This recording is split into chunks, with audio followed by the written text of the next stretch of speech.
The first thing the Buddha did after he left his home life was to search for teachers, search for other teachers who could tell him, show him the path towards something more than just enjoyment of sensual pleasures. And this is natural. We all, want to find the easy way, and the easy way is obviously to have a teacher rather than actually discovering everything for ourselves. That's exactly what the Buddha did. And the first two teachers that the Buddha had, and this is all found in the discourses and the suttas that the Buddha taught 2,500 years ago. These two teachers, one was known as Alara Kalama, one was named as Uddaka Ramaputta.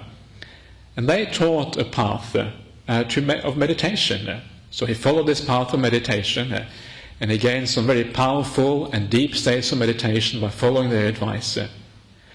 But then, when he actually gained those states, and he reflected on them, he realized that these states only lead to rebirth.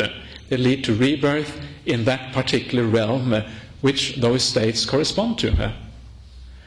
So this is interesting, if for no other reason than to realize that certainly rebirth was a very prevalent idea at the time of the Buddha. You see that the Buddha automatically, actually it wasn't the Buddha yet at this point, it was a Bodhisattva, but he automatically thought in terms of rebirth.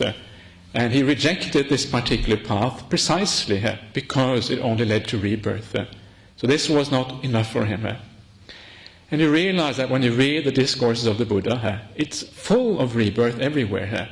And not talking about, for example, if you read about some of the other ascetics at the time of the Buddha, they would always talk in terms of rebirth. They would talk about purification by rebirth, or you had the Brahmins who would talk about the ideal of the Brahmins was to actually get rebirth together with Brahma in the future.